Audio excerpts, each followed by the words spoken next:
Feel free to chat to make it as exciting as possible. But I'm doing well. I woke up to a really beautiful weather today, and I'm excited to be here.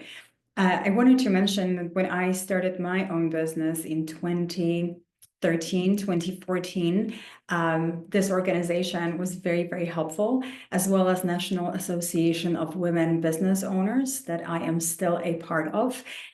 So for those of you who are not, it also takes men. I highly encourage you to enroll and see what we have to offer.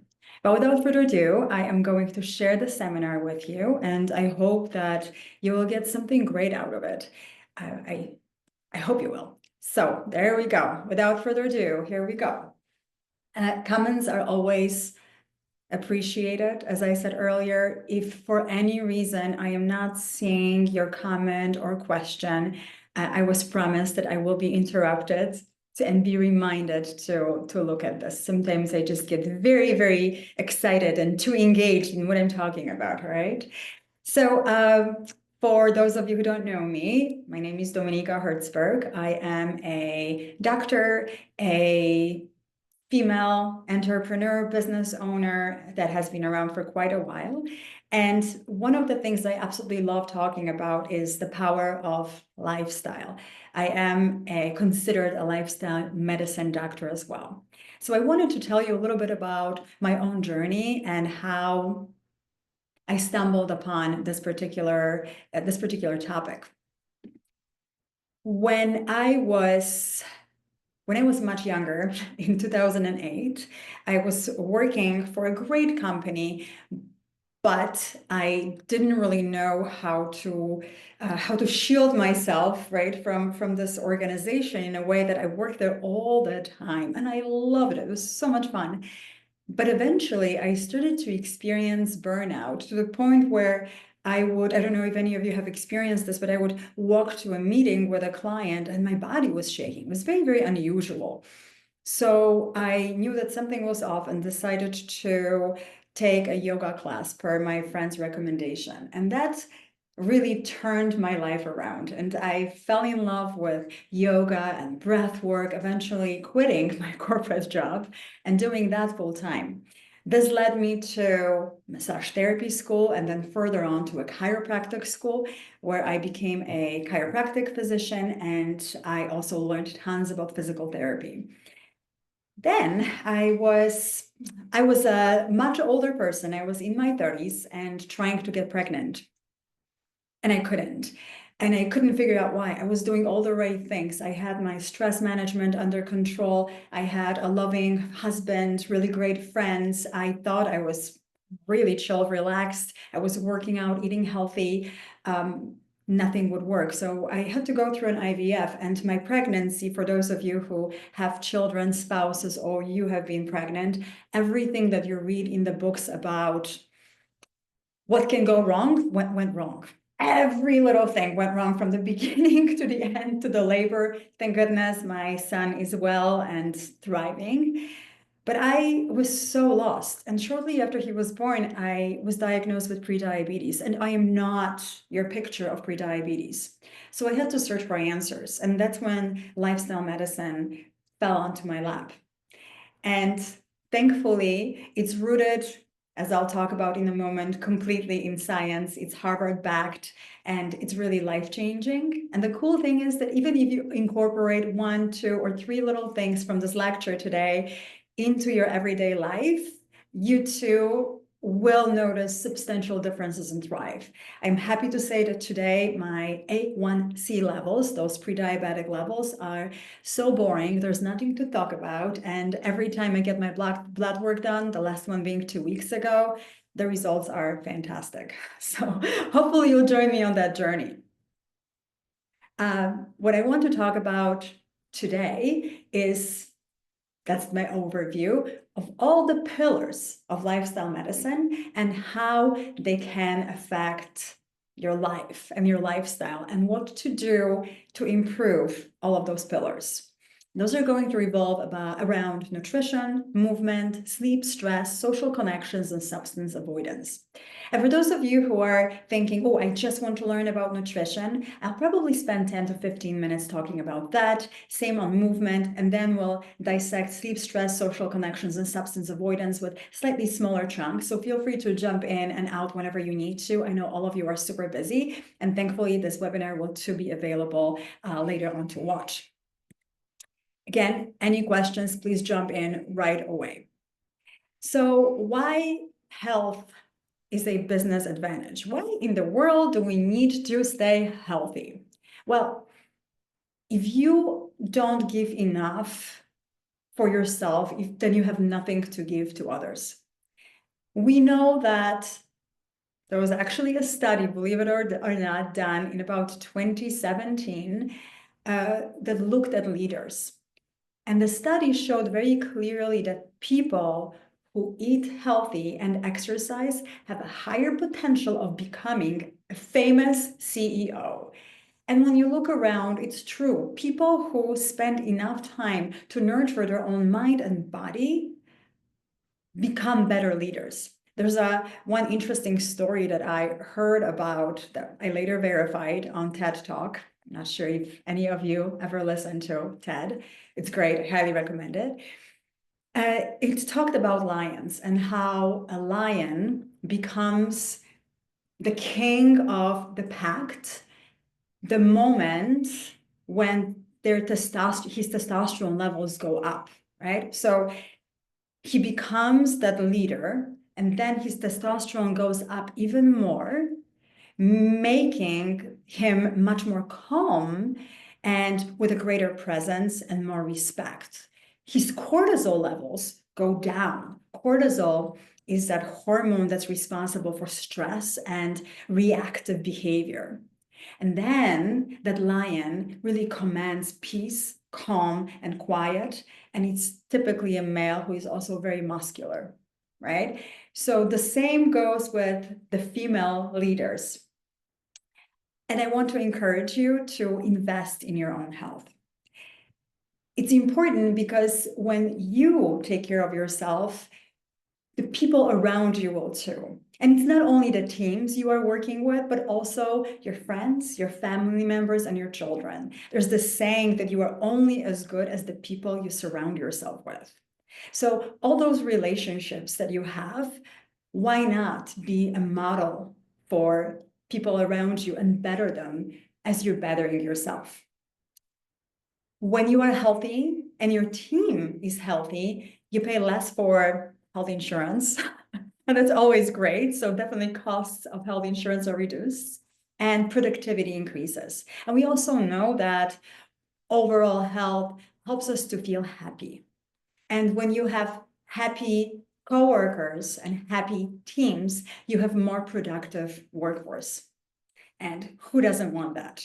Know that burnout is preventable.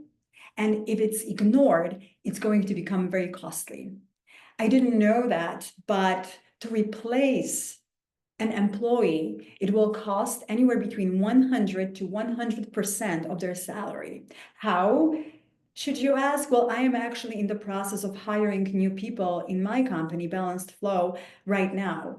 And the training, if you really want to train someone well, it takes multiple weeks. And depending on the level of expertise, to get to know the company's culture and really immerse yourself in it really takes forever. So the longer you can keep your people, if you can keep them happy, satisfied, and healthy, the more they want to stay with you. And oftentimes, yes, money is very important. So we want to get paid well. We want to pay our employees well. But at some point, what really is important is what can you do for people around you and to offer them the benefit of health, of healthy nutrition, exercise, social connections, maybe some charity work. That's very impactful. So we really encourage you to do that. So what the heck is lifestyle medicine? Well, it is a discipline that's fairly new, or the name is fairly new. It has been around forever. And it really revolves around evidence-based lifestyle changes that not only help to prevent chronic disease, but also help to reverse it. And I am a prime example of that. We know that in America, most people are going to unfortunately die from chronic disease, like heart disease, diabetes, stroke, Alzheimer's disease, as well as cancers.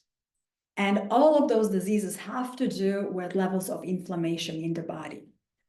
I'm here to tell you that yes, genetically, a lot of us are predisposed to certain inflammatory conditions, but there's also a study called epigenetics, and that is what you do with that makeup that you have that can help to prevent those diseases and really increase your outcomes of being healthy. And today, you might hear about the word longevity a lot. What I like to use instead of longevity is optimization. I don't know if it matters as much how long we are going to live as how fulfilling, productive, and healthy our lives will be. So right now, a person in the United States will die at around the age of 84 to 86. However, a lot of those years are spent in a chronic disease state. What I want is die when I need to die, but maybe that chronic disease or that state of not being able to be productive and well is going to be minimized to only a few months. And that's my goal. So lifestyle medicine addresses root causes of the disease or the way you are feeling, as opposed to just putting Band-Aid on it.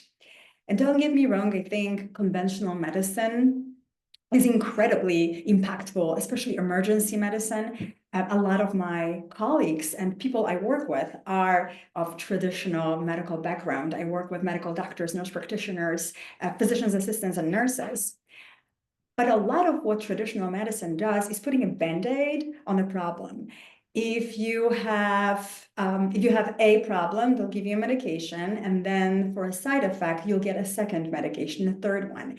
Doctors simply don't have enough time to spend with us right now to go through what might be causing it. And lifestyle medicine has this tricky way of figuring out what is the root. Maybe it is something you're eating or not eating.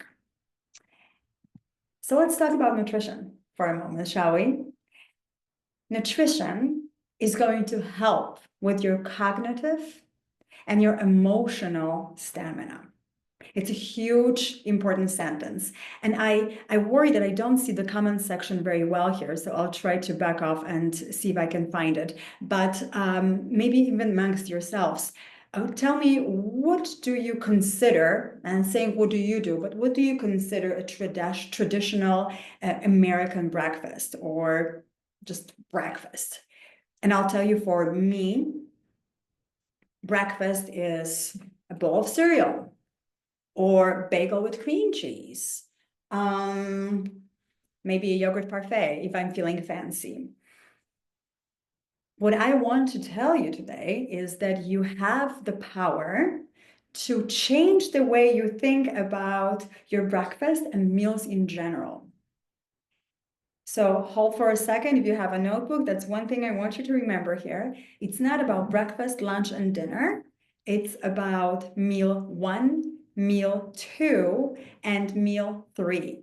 How substantial are those meals and how impactful are those meals? Now, some of you may be doing intermittent fasting. And yes, there is definitely place for intermittent fasting. The research is clear that if you narrow the window of eating to, let's say, minimum of 12 hours or less, there are going to be long-term health benefits to you. But if you are a female, if you're struggling with inflammation or diabetes control, having breakfast or that meal 1 early upon waking is very, very important. If you are not hungry when you wake up, think to yourself, did I eat my last meal way too late? Ideally, you want to finish eating 2 to 4 hours before you go to sleep. So let's say your bedtime routine begins at 9 o'clock, you fall asleep at 10. If you could finish your last bite by 7 p.m., that would be gold. And I know not all of us can afford that luxury, but if you can, give it a shot and see what can happen. A lot of us love late snacks or late night snacks. And I have a solution for that too, and I'll give you in a moment. So hang on tight. What you eat will fuel your body. And in lifestyle medicine, we firmly believe that the closer to earth your food is, the healthier it is for you. It's kind of a no-brainer. So what I want to encourage you to do is not to change the way you eat necessarily, but think about every food that you put on your plate. What process it went through, what happened with it, how did it end up on my plate? So I'll give you an apple as an example.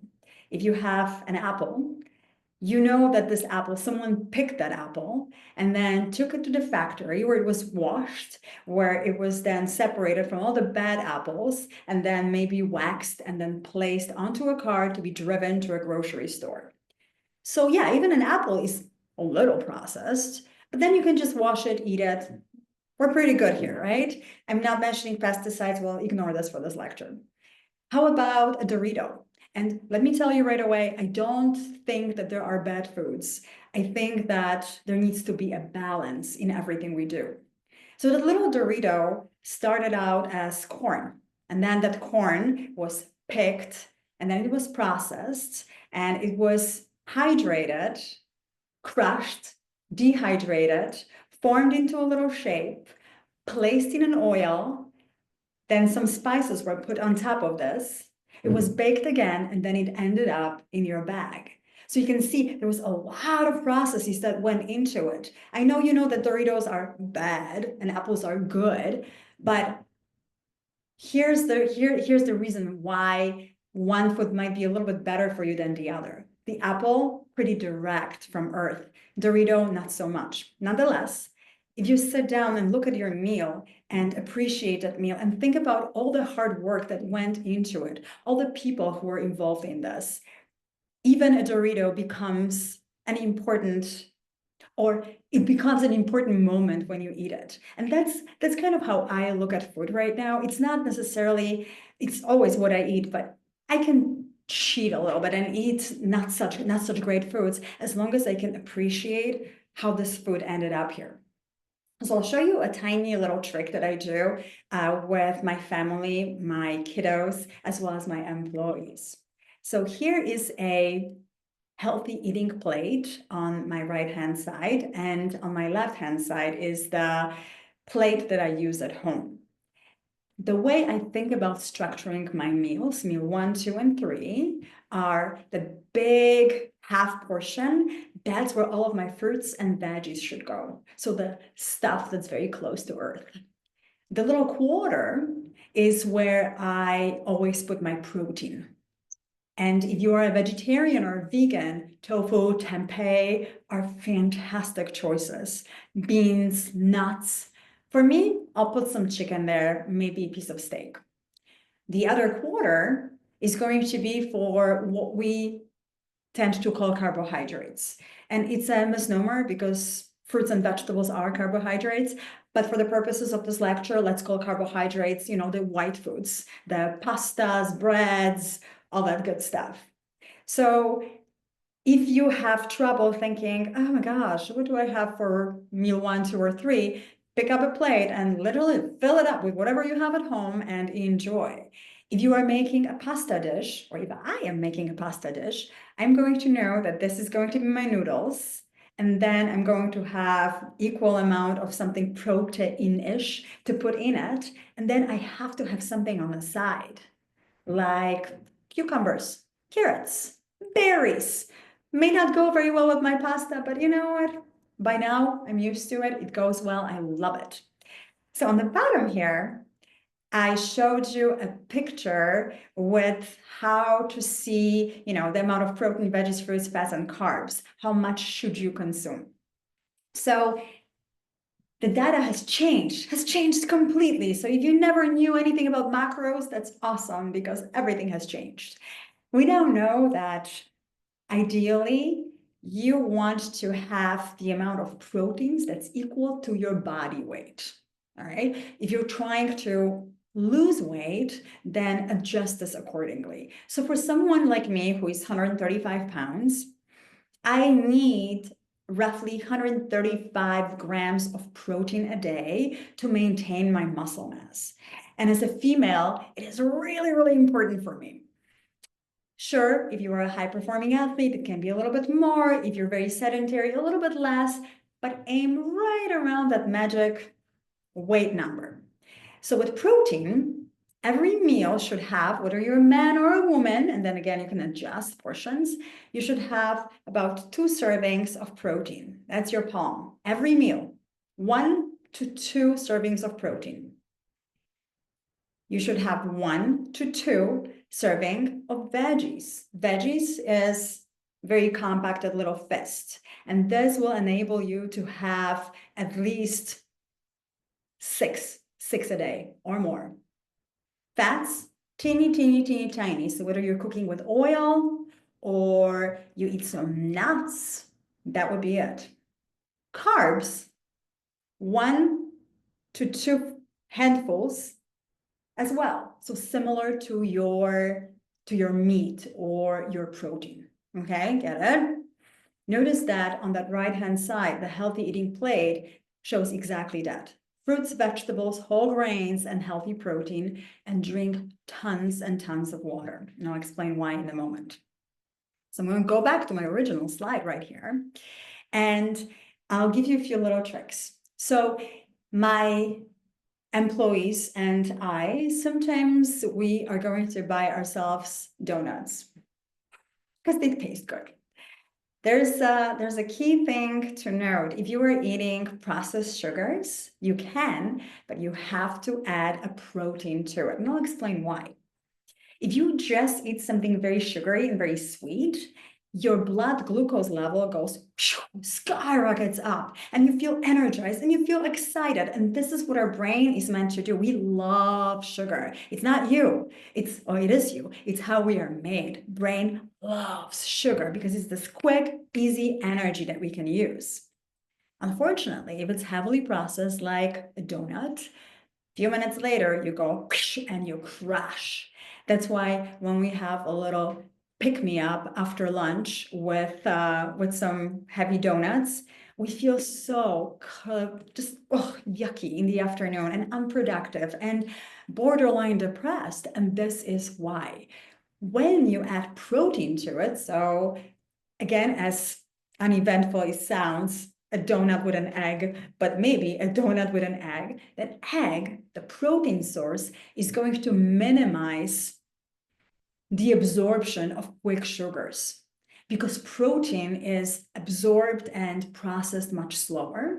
So it's going to enter your bloodstream in a slower pace along with those sugars. So even though you will still have a spike of energy, the crash won't be as apparent. It's going to be more steady until your next snack or meal. Try it. I promise it works. If you do have little children, it's the best thing that I have learned because every birthday party has cakes. So now I ensure that my kiddos eat a little bit of protein with cake and they don't have that crazy energy. It doesn't always work, but when it does, it's magic. And then I promised you I'll talk about water. So why is hydration so important? In my next slide, we'll talk about fitness and physical exercise. When you drink a lot of water, you need to pee. So this enables you to stand up and move away from your desk to go to the restroom. Water also, obviously, is really great for your skin, for all of your bodily processes. And shockingly, body oftentimes confuses hunger with thirst or vice versa. So when you feel this hunger response in your gut, I encourage you to take water, drink water, wait for 10 minutes and see, am I still hungry? And if the answer is yes, you are probably hungry. Now, people oftentimes ask me, how much water should I drink every day?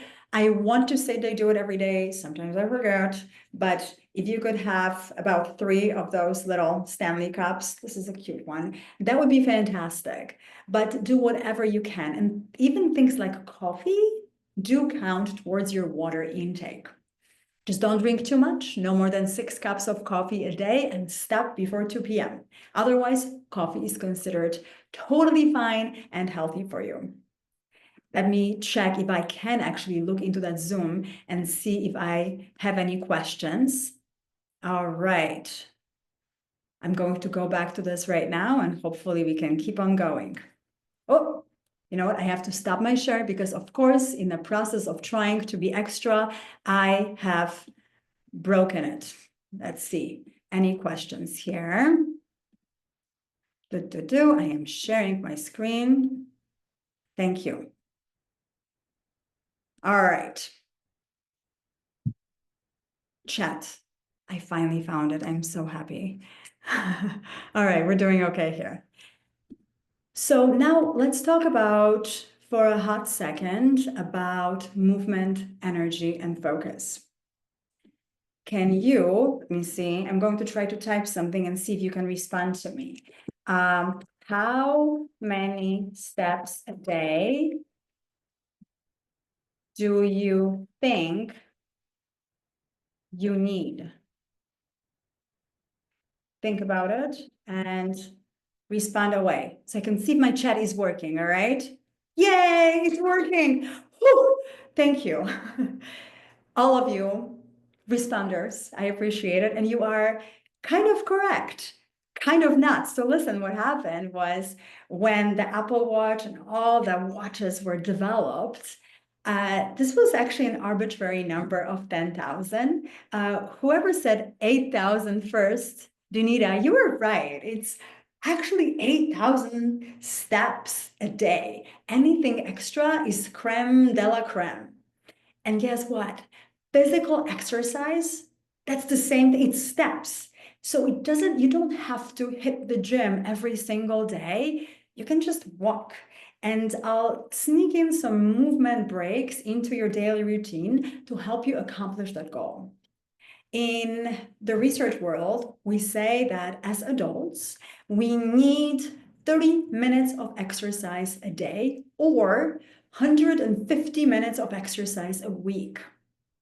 For children and teenagers, it's minimum of 150 minutes of exercise a week. Now, as a busy entrepreneur, we have families, we have friends. Not all of us can spend hours at the gym. I know I can't. So I found a few little ways of how to incorporate movement into my daily life. I wanted to tell you a little story first. So I had a patient, I have quite a few patients, but this particular individual, a 42-year-old male, he was about to sell his company. A very, very exciting moment for all of us founders. Unfortunately, the past 2 years before he, to prepare for that sale, he was working a lot and he wasn't working in the nicest environment. His business partner wasn't, at least what he says, wasn't the nicest to work with. So it was, as some of us would call it, a toxic work environment, which really put a toll on this individual's mental health. He used to exercise a lot. He was an avid CrossFitter. And as a lot of us entrepreneurs, we either go 100% or we go zero. So he chose the zero when it comes to movement and exercise.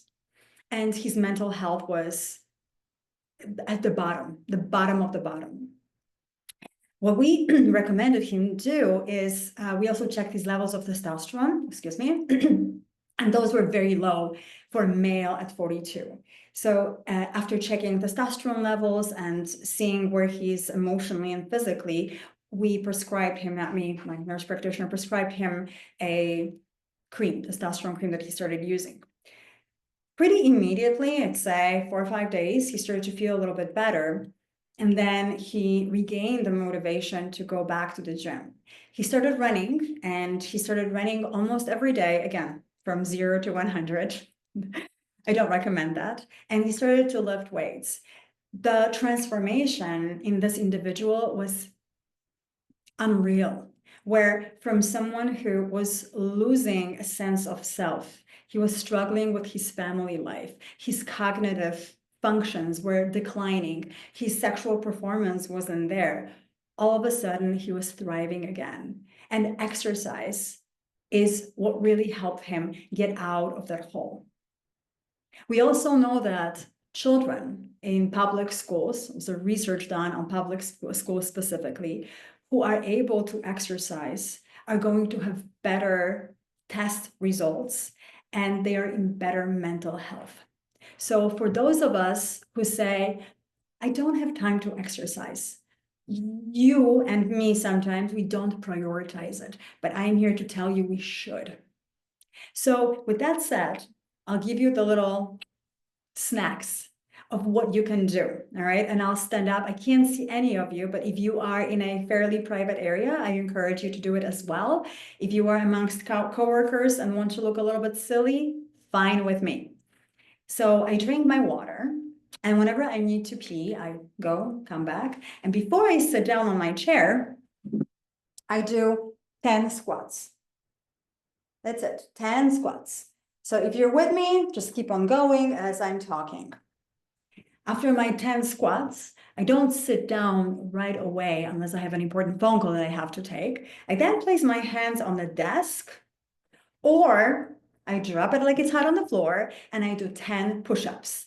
I'm worried I'm going to drop my laptop on the floor and you can't hear me, so I won't do this right now. But if you can, just 10 push-ups from the desk, from the floor, they can be on the knees, it doesn't matter. It increases your cardiovascular processes because you're building collateral circulation in your arms. And also squats and push-ups are some of the most important exercises for longevity.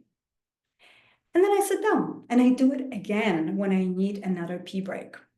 If you are like my friend who is literally a camel and never leaves her desk, you can set an alarm on your phone for every hour, and when it rings, you stand up and you do that routine.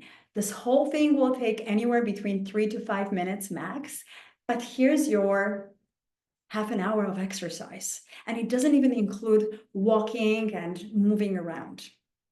If you have the time, the luxury to go to the gym, what I'd like you to focus on is any exercise of your choosing where you can still comfortably talk to someone. But if you tried singing a song, it would be very difficult. This means that you are also challenging your cardiovascular system.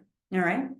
Now, if you want a little cheat, there are, and I do this in my office, this is not an advertisement by any means, you can find it in other areas of Chicago as well.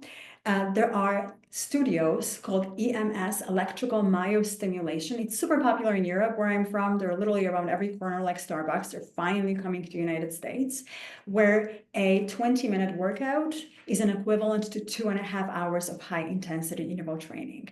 So I do that twice a week. It's great. I highly, highly recommend it. Then you can't say, I don't have time. You do have 20 minutes. But know that, again, those small movement breaks make a huge, huge impact. So if you can incorporate it, you really, really should. And I'd love to hear from you and see what your results were like. All right. Now, I wanted to talk about yet another pillar, sleep. I'd like to know from you, again, in the comments, how long, if you're comfortable, of course, how long do you sleep? It says here you should sleep between 7 and 9 hours, I know, but how long do you actually sleep? So I sleep, let me think, 11, 12, 1, 2, 3, 4, 5. I sleep 7.5 hours. All right. Yeah, 5 hours. So know that for some of us, as a very, very small percentage of population where it's genetically normal to require fewer hours of sleep. So if your mom or dad were only sleeping for a few hours, and maybe your grandparents too, you might be the lucky one who simply regenerates their body quicker. All right. If you sleep for 4 or 5 hours, but then you wake up groggy and tired, something is off. And for some of you, 8 to 10 hours, bravo. Some of us need a little bit more sleep too. Too much, also not great. But why not great? That typically correlates with other things. People who, let's say, are chronically depressed or sick, that's a different story, right? And all of us, when we have a flu, we can sleep for 20 hours. But if you're chronically sleeping for 12 hours, that might also not be great. If you're a napper, you should nap no longer than 30 minutes. Best if you nap between, which I don't know how it's possible. I can't nap. I tried. Best if you can nap between 15 and 30 minutes. Maybe in yoga, when I do Shavasana, I'll nap for 10 minutes. So sleep is very important too. And I do, of course, as always, I do have a story. And this one is about a patient of ours who is a truck driver. Thankfully, it ends well.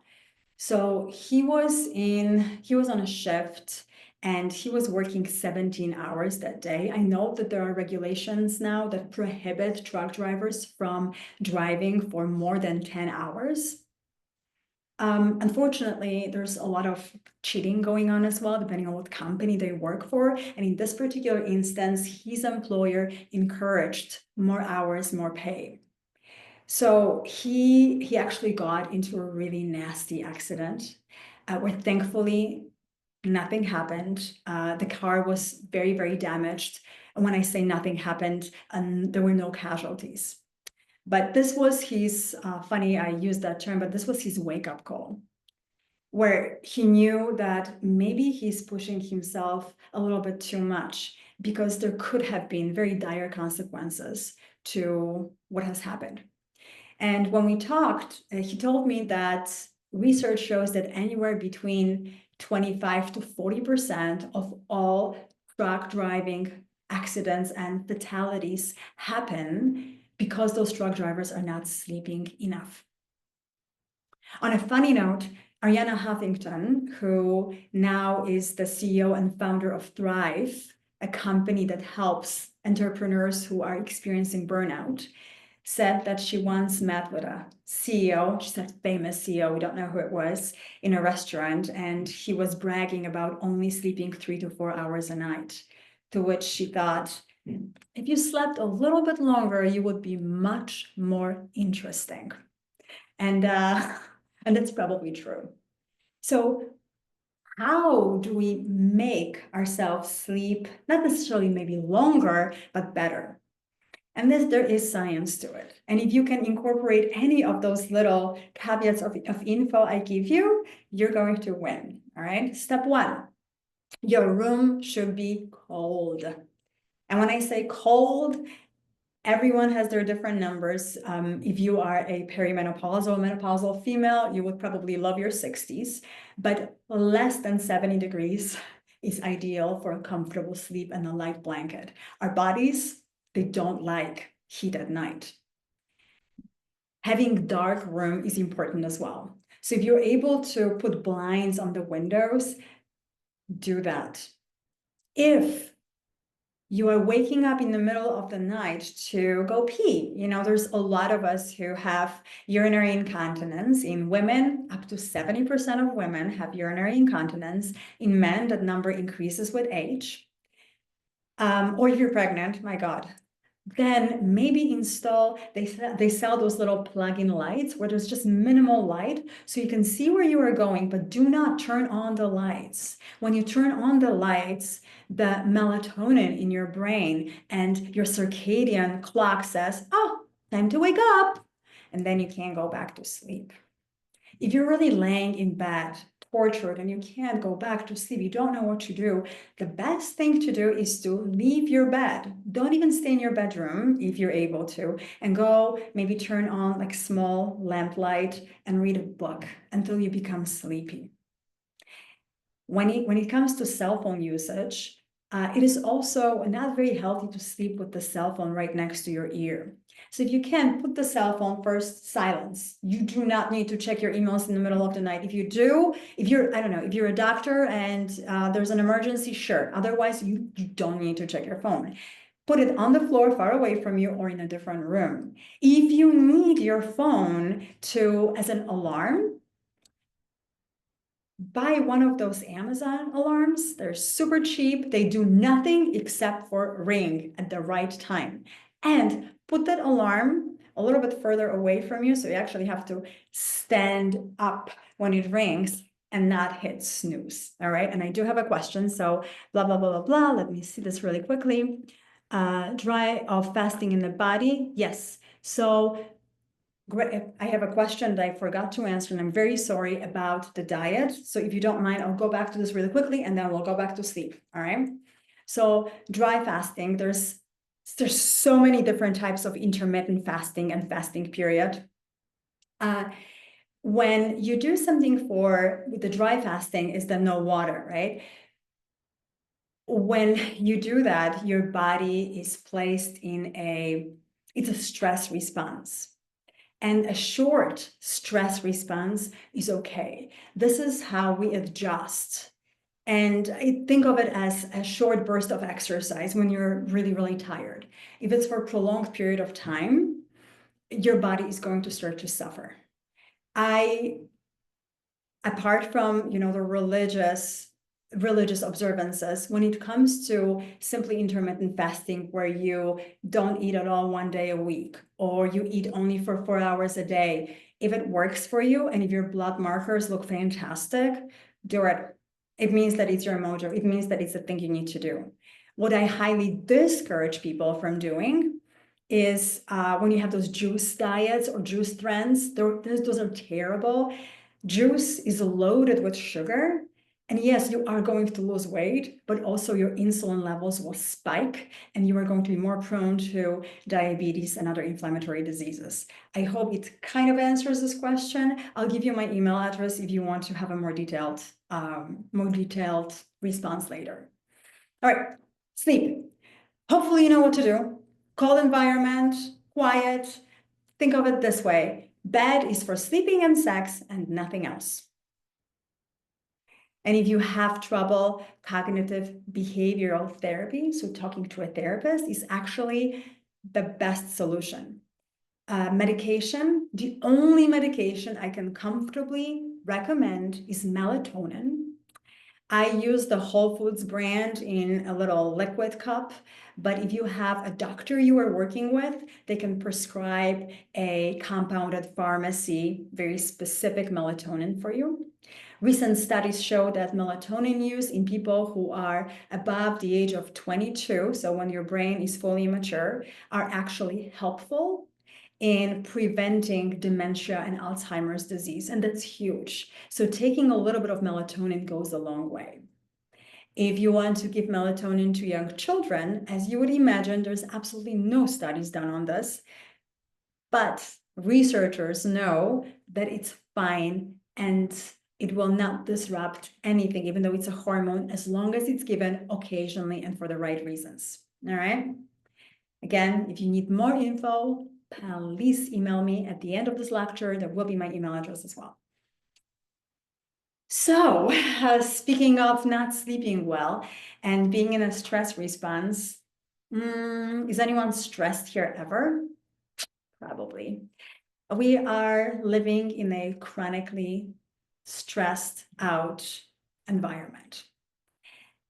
There's so many reasons. We are bombarded and overloaded from every angle, starting with social media, with our work, with the family life, with the foods we eat or don't eat, with the exercise we do or not do.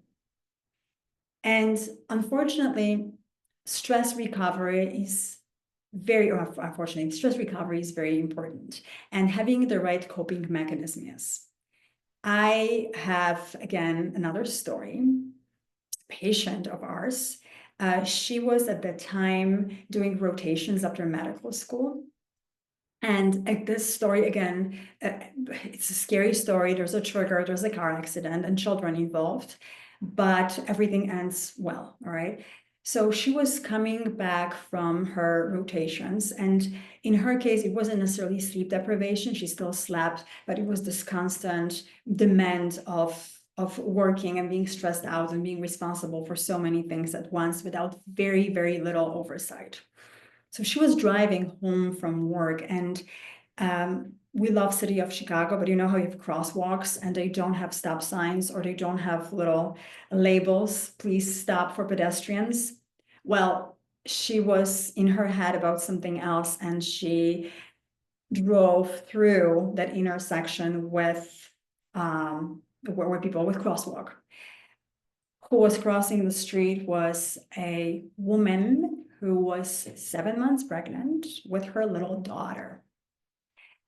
So 3 people, woman, pregnant, and her 3-year-old daughter. And my patient didn't stop on time. Thankfully, she wasn't driving very fast, and she hit all 3 of them. The father with his son were behind them, and they saw all of this happen. And this was one of the most stressful, if not the most stressful situations in this young woman's life for all involved. I am happy to say that everything turned out okay. They were checked. The baby was fine. The mother was fine. The little daughter was fine. But this was a moment for my patient to realize, oh my God, like I can't go on like this anymore. Something's gotta give. So she started with our recommendation, she just started to do meditation and yoga classes. If you do 10 minutes of meditation or mindfulness a day, it is going to have profound impact on how you respond to stress and your resilience. So even in the face of stress, you are able to be in the present moment and breathe. Meditation can be anything from buying an app and using an app every day for 10 minutes to just sitting and closing your eyes. A therapist I know gave me a really great recipe that I'll share with you. And I always have to write it down because I always mess it up. Ready? She says to name 5 things that you can see. So stop yourself wherever you are. If you're under stress, name 5 things you can see. Then name 4 things that you can touch. Better yet, just touch them. Then name 3 things that you can hear. 2 things that you can smell, and 1 thing that you can taste. And this little exercise, used also in cognitive behavioral therapy and in stress reduction therapy, is very effective. If you don't have time for that, there's 2 other things. You open up your arms and you spread your chest wide open, and you stay in the Superman or Superwoman pose for 30 seconds. If you are able to do this right now, wherever you are, oh my God, there's also Q&A. I'll look at this. You stay like this for 30 seconds. Those levels of cortisol that I talked about, the stress hormone, plummet down. The levels of endorphins, testosterone, the good one, not the one that gives you beard only, but the one that makes you courageous and brave, they go up. There's a really cool, another TED Talk, I'm all about TED, by Amy Cuddy from Harvard University about the impact of faking it until you make it. And that's one of the things that she recommended her patients to do. Finally, just the breath work. So if you're driving on a highway and there's someone who just goes in front of you and cuts you up, and oh my God, you are so, so angry. Just remember, inhale 4, exhale 8. So double the length of your exhale. Inhale. And then exhale very, very painfully, slowly. This automatically turns on your parasympathetic nervous system. Parasympathetic nervous system is the one that makes you feel calm, helps you digest your food better, and just makes you overall a happy, happy person. Now, arguably, emotional intelligence is more important than your IQ. And I agree with that. So when you are mad at someone, when you are in this stressful situation, when you come home and your spouse just annoys you, step away and put yourself in their shoes for a moment and acknowledge that there is a problem and it's coming from something inside of you. And processing this, pausing, really, really helps. There are people who do daily journals where they journal about, it's called a gratitude journal, about all the good things that happen. For a while, I was sending my friends a text message every day, telling them what I appreciate about them. Anything that you can do to help you find those connections and enhance your emotional intelligence is the king. All right. Now, let me try to find that Q&A, my friends. And I'm so sorry if I forgot to, if I am not looking at the right thing. If I don't find it, I promise we'll do it at the end. I'll leave us some room. All right. Okay. No such luck for me. I'm sorry. I'm sorry. So feel free to put this in the chat or we'll get to it in a moment. And question about supplements. Yes, I do take supplements. I know that I am not able to get everything I want from food, especially as a 40-some-year-old female. So I am currently on a hormone, it's not hormone replacement therapy, but I'm on hormone optimization therapy. I started taking progesterone and small amounts of estrogen and testosterone. They are all bioidentical and they make me feel just wonderful. I am energetic, I am calm, I feel better. When it comes to vitamin deficiencies, I am a huge proponent of checking your levels first. And I was very deficient in vitamin D, as a lot of people in Midwest are. Vitamin D, low vitamin D levels are correlated with depression, mood disorders, and with muscle mass decrease, as well as decrease of cognitive function. So I personally take 10, it sounds crazy, but I take 10,000 units a day, which for some is the upper mark. Work always with your physician, with someone you trust when you are getting on any new supplement. I was just reading an article this morning about oversupplementation, how it can become dangerous. So pick wisely. Collagen is another one that's very, very safe to take when from the correct sources. All right, hope that helps. Now, this slide right here, before I move on, it's actually something I found in a book for children that was done by a bunch of Singapore artists. And this is also a really great kind of trick that you can do when you have a problem, when you are faced with anxiety. Do you have a problem? If the answer is yes, ask yourself, can I do something about it? If the answer is yes, do it, and then don't worry about it.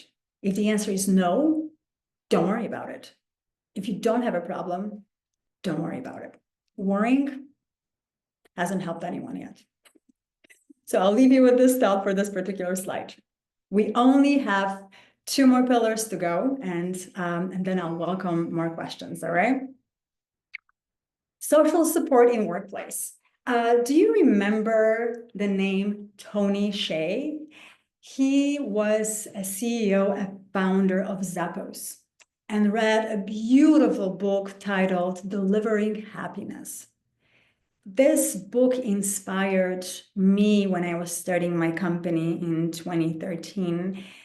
And to this day, I let people go based on culture.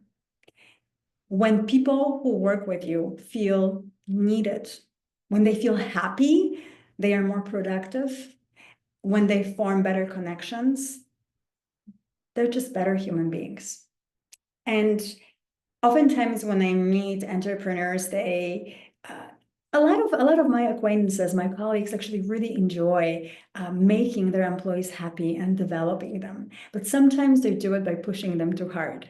So how you represent your culture is very important. And you need to be the person who ignites it. You need to be the example of what you want your culture to be like. Is it open and honest communication, or do you keep everything inside and let it boil?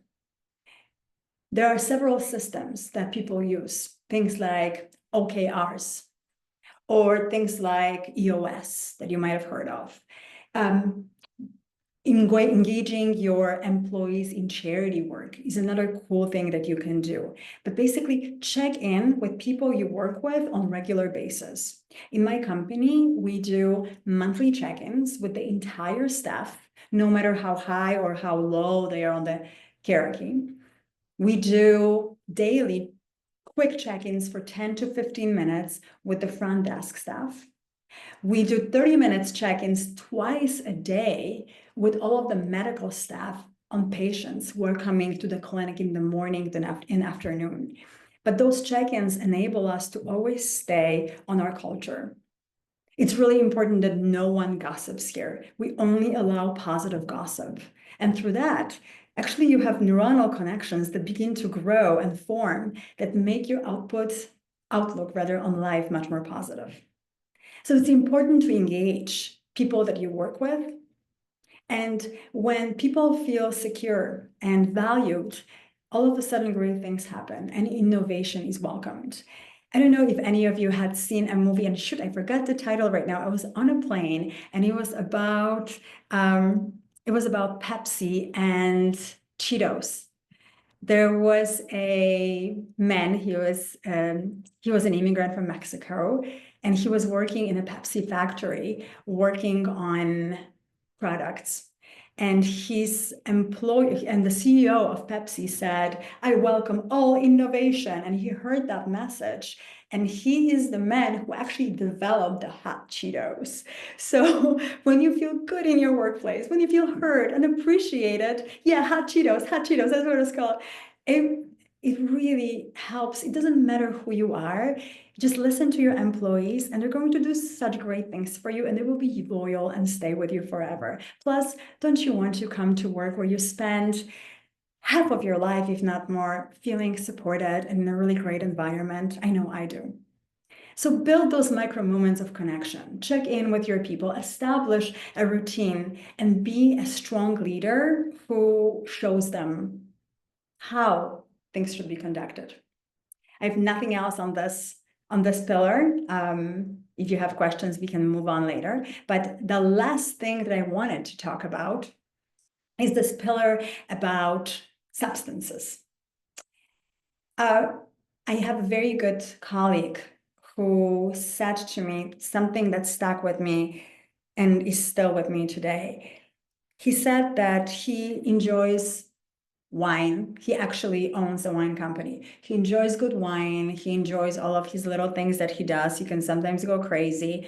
But when he's in a time of stress, when something happens in his company, when things are not going well in his marriage, that's when he stops all substances. And I thought, holy smokes, but I do the opposite. When I have a hard day at work, I come home and I think, oh, that glass of wine sounds great. That's a coping mechanism. It should be the opposite. You should always be clear. Substances are fun, but they do nothing. They benefit us zero. The recommended amount of alcohol that can be consumed right now is zero. It's no longer 2 glasses a day, it's zero. I went to this really interesting conference in Switzerland a few months ago about longevity and optimization medicine. And a gentleman who was there said, drinking is toxic. It's really bad for you. However, if it helps you with your social connections, when you have your family around and you're cooking a beautiful meal and you have a glass of wine and it enhances that experience, drink your wine. So my motto is now drink only expensive alcohol and only with friends. But overall, I would really discourage people from consuming any substances. It really doesn't add anything to your life. And if you have a problem, know that you are not alone. Especially in people between the ages of 18 and 35, the alcohol consumption is rampant. And even when you hear that, oh, the younger kids right now, they don't drink, they do. They still do. Alcohol consumption in women is increasing. Women who are stay-at-home moms are said to drink more than women who work. So if you know someone who is a stay-at-home mom, check in with them, because just like the previous slide, social support. Sometimes we have more social support at work than we have at home if we have to be there all day long. Replace that numbing sensation with meaningful recharge, like nature, movement, conversation when you are stressed out. So just be aware of what you're doing. Always do everything mindfully with grace, and awesome things will happen. So this is the framework, my finishing slides. We're there. And any additional books I can recommend? Yes. One of very good books, if you want to establish a new habit, is literally called Habit. If I say it funny, my English, I sound like Hobbit. Habit. I think it's just Habit. It's a yellow book. It's phenomenal for habit change. And I'll think of some more. But this is the framework, all right? So awareness. Identify which pillar needs most attention. And I encourage you to not tackle all 6 at once. Like, oh my gosh, it's overwhelming. You won't do it. I won't do it. Simplicity. When you identify this pillar, choose 1 to micro habits to start. And it shouldn't take much time at all. And this is how you can establish that habit. And then stack it. Instead of avoiding something or substituting something, add it to your routine. So for example, I want to eat healthier. Instead of dropping your cereal from your morning routine, just add a cucumber to it. It's as simple as that. Accountability, share it with someone. Maybe your spouse, your colleague, your kiddo. I never loved social media sharing, but you know what? Share it on social media and say, I am starting to work out. I'm going to work out 3 times a week. Don't go crazy. 2 times a week is better to start, because then you'll actually do it. And then make yourself accountable. And then reflection. Do check-ins with yourself and see what's working and what's not. And don't beat yourself up, because you're trying is the best thing that we can do. Now, this is pretty much what I said. And think to yourself right now, what action step can you take in the next 24 hours to make a small but very meaningful difference in your life? And finally, those are the top 5 micro habits for leaders. This is what the strong and wealthy and healthy do. 1-minute breath reset between meetings. 1 intentional meal without screens per day, where you actually think about what's on your plate, where it came from, what it is. A 10-minute walking break to refresh focus. It can be even a call when you're walking. This one is something that I just started doing. Write 3 gratitude things or gratitudes before bed. What are you grateful for? And then schedule sleep like you would schedule a meeting. Protect it. Healthy leaders build healthy cultures, and it all starts with you. It is contagious. People love when you radiate and they want to eat it up. It's not about being perfect. It's just about being human and trying your best. Thank you all. I'm not disconnecting yet. I'm hoping you can find that chat, that Q&A box. I can answer some questions, but this is my contact information. You can find me at info@balancedflow.today. I know it's not .com, it's .today, but I'll be there. And we also have an Instagram, Balanced Flow, that talks about all the fun things we do here in the office. I am stopping my sharing. For those of you who have got to go, I get it, go. For those of you who can stay, I'm going to find that Q&A, and here it is. All right. Proteins a day. All right. So here we go. For the first one, when it comes about how many proteins a day do we need? So if you are 200 pounds and over, we need to look at a few things. Are you trying to maintain this weight because you are an athlete and you exercise a lot? If that's the answer, yeah, This is the research. 200 grams of protein is probably what's recommended. A quick chat GPT will actually give you a really nice breakdown of all the meals that you should have. But in your case, 3 meals a day is probably not enough. You're going to need to sneak in a few more proteins here and there.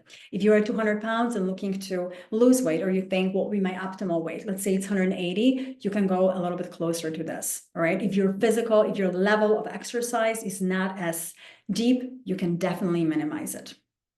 If you're an elderly person, elderly sounds terrible. If you are someone over 60, or if you are, and this is not elderly, geez Louise, I'll be there soon. If you're over 60, or if you're dealing with children, more protein is also recommended, okay? Not less, but more. And sometimes protein shakes can be gold here.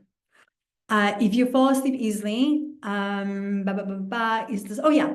So yes, you can fall asleep easily when you put a heating pack on your back because it relaxes the muscles. However, there are two things with this. One, when you relax your muscles too much, I've actually seen this multiple times. There's higher likelihood of muscle spasms in the morning, and then you won't sleep as well.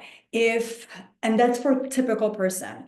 I would check thyroid levels. If thyroid levels are very low, it's possible that the body naturally wants to keep warmer, and then maybe a thyroid supplementation can be something that will optimize the health. And are sleeping nighttime teas okay? They absolutely are. I think they're fantastic. It's always herbal. Just be aware that if you drink an hour or less before you go to sleep, you will pee. You will, because we just need to pee more at night. That's all I have for you, my friends.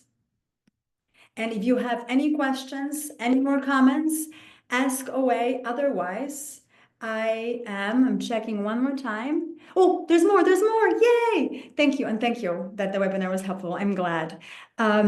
Women 40 to 50, focus difficulties during the time of transition. This is me. You're talking literally about me right now. I recommend you talk to your OBGYN and tell them that you are very interested. You have heard about hormonal supplementation. You're particularly interested in bioidentical, something that's safe and healthy for your body. And ask them to do a comprehensive blood panel that will include all of your thyroid labs, as well as things like testosterone and free testosterone, that oftentimes providers don't want to or don't think about doing. And based on that, they will be able to prescribe something that works for your panel. Otherwise, if you are not interested in going the hormonal route, I would just up my exercises, weight routine, and buy a weighted vest that's at least 10% of your body weight, and then walk around with it to strengthen your muscles further. And this will help with the energy. Absolutely. Thank you all so much. I hope you will have a wonderful day, and I'd love to stay in touch. All right, thank you so much, Dominika. This concludes today's webinar. It was being recorded, so everyone here will be able to see it probably early next week. It'll be up on our YouTube. And thanks again. You're getting a lot of thank yous in the chat, so awesome job. And everybody have a great rest of the day and have a wonderful weekend. Take care.